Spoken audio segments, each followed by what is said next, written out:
તમે જાગો છો કે સુતા છો? અમે જાગીએ છીએ. તો પ્રભુ પાસે એક મારો સંદેશો લઈને જાઓ ને. પ્રભુને જઈને કહો કે આપને કોઈ ભક્તરાજ મળવા માંગે છે. અમે અમારા પ્રભુની રજા લેતા આવીએ. હા પ્રભુ, આપણને કોઈ ભક્તરાય મળવા માંગે છે. એમને આવા દો, ઈ મારા લાડીલા ભગત છે. અરે હા ભક્તરાય, આપ પ્રેમથી મળી શકો છો.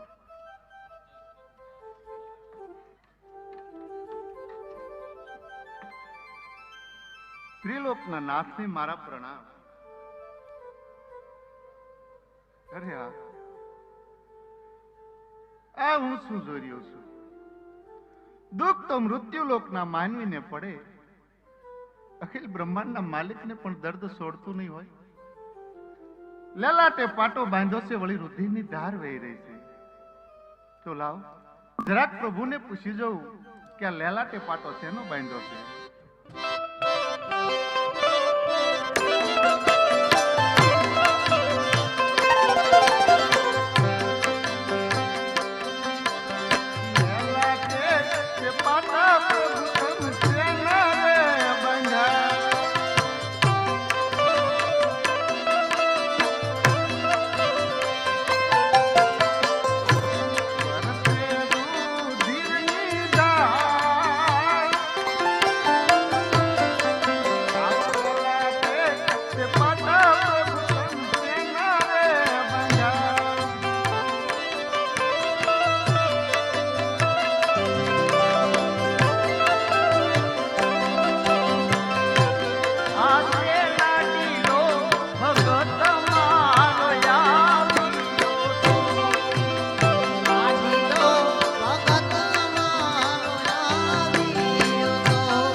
પથ્થરની મૂર્તિ સામુ હાજીજી વિનંતી કરતા, પણ પથ્થરની મૂર્તિ કોઈ લાડુ નો જમે. ભક્તરાજ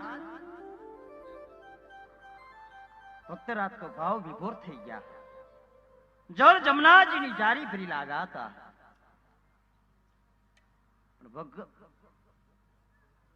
પથ્થરની મૂર્તિ કોઈ ચરણ પણ લાંબા ન કરે. ભક્તરાજને ક્રોધ ચડવાથી જારીનો ઘા કર્યો. મારી પથ્થરની મૂર્તિ ખંડક કરી નાખી. એ કારણે મેં આટા પાટા બાંધ્યા છે ભક્તરાજ. ત્યારે એ મૂર્તિમાં મેં પ્રાણ પૂર્યા હતા ભક્તરાજ. એ કારણે આ આટા પાટા બાંધ્યા છે. જારી અને લાડુનો પ્રહાર કરનાર આપનો ગુનેગાર હું છું, મને ક્ષમા કરો. ભક્તોને માટે તો હું સદાય આધીન છું ભક્તરાજ.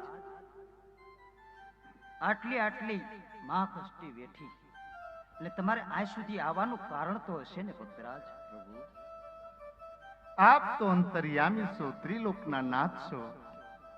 બીજાના મનમાં શું રમી રહ્યું બધું જાણો છો, છતાં મને કેમ પૂછો છો? અરે ભક્તરાજ, હું તમારા મુખે સાંભળવા માંગુ છું. તો સાંભળો પ્રભુ. એક મારા સ્વાર્થ માટે અને એક પરમાર્થ માટે. ભક્તરાજ,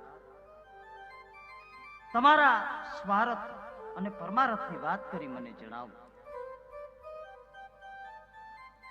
પરમારથ કહેતા કે મારી પોકરણગઢની ધરતી ઉપર ભેરવા નામનો રાક્ષસ બાર ગાવ સુધી પશુ પક્ષી માનવ કે રહેવા દેતો નથી. હાહાકાર મચાવી રહ્યો છે. પૃથ્વી ઉપર આવી પાપી પોરો ચાલી રહ્યો છે. તો પ્રભુ આનો કઈ ઉપાય કરો. ભક્તરાજ, ભેરવા રાક્ષસનો તો હું સહાર કરીશ, પણ તમારું સ્વાર્થની તો વાત મને કરી જણાવો. સ્વાર્થ કહેતા કે પ્રભુ મારે સવાશેર માટીની ખોટ છે, એટલે કે હું વાંજ્યો છું પ્રભુ. અરે ભક્તરાજ, હું તમને એક અમર ડાળીનું પુષ્પ આપું છું.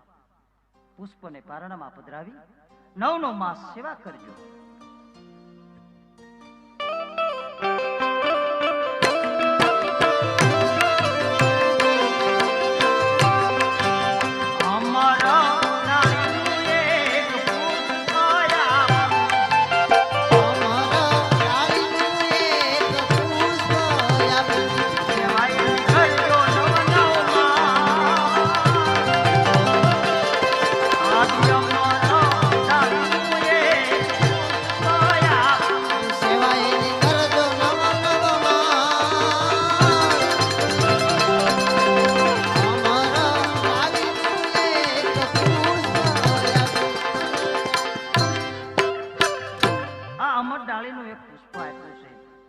પારણામાં પધરાવી 9 માસ સેવા કરજો.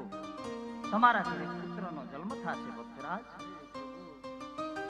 કેમ ભક્તરાજ હજી તમે અચકાવ છો?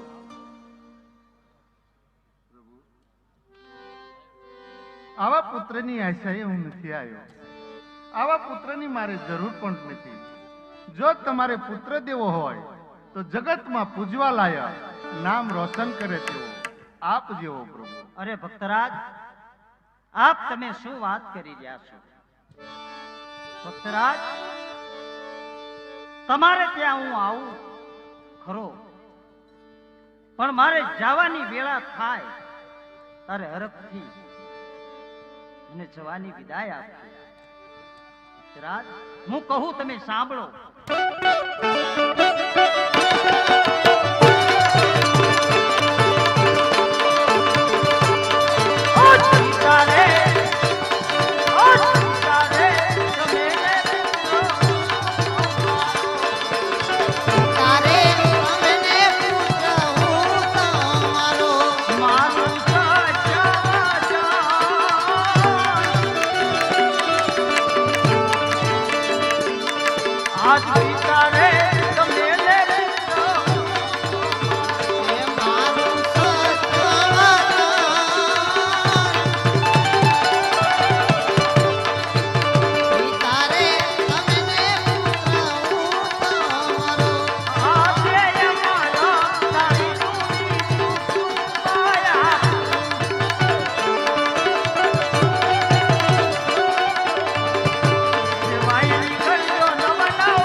બીજો પુષ્પ આપ્યું છે.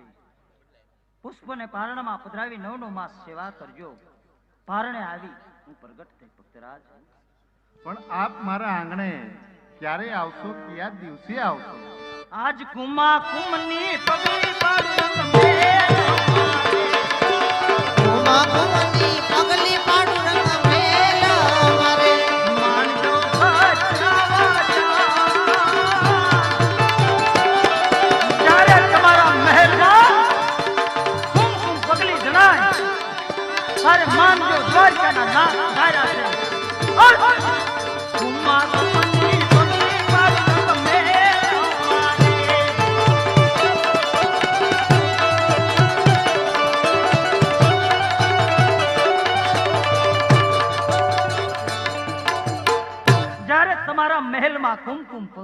પગલે પડે તારે માનજો કે પ્રભુએ જન્મ ધારણ લઈ લીધો છે ભક્તરાજ. પણ આપે જે મને બંને પુષ્પ આપ્યા, બાળકોના જન્મ થાય તો એમના નામ અમે શું રાખીએ? પહેલું પુષ્પ આપ્યું છે, એ બાળકનો જન્મ થાય એનું નામ તમે વિરમદેવ રાખજો. પહેલા બાળકની છઠ્ઠી ઉજવો, છઠ્ઠીના છઠ્ઠા દિવસે હું આવીશ. મારું નામ તમે રામદેવ રાખજો, રામદેવ રાખજો. આજ છઠ્ઠીના છઠ્ઠા રે દિવસે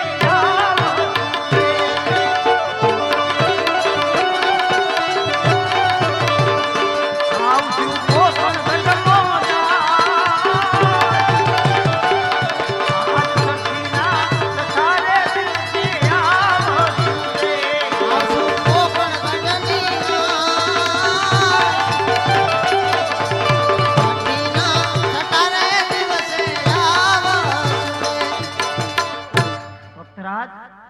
હજી તમારી કોઈ ઈચ્છા બાકી રહી જાતી હોય તો મને કહો ભક્તરાજ.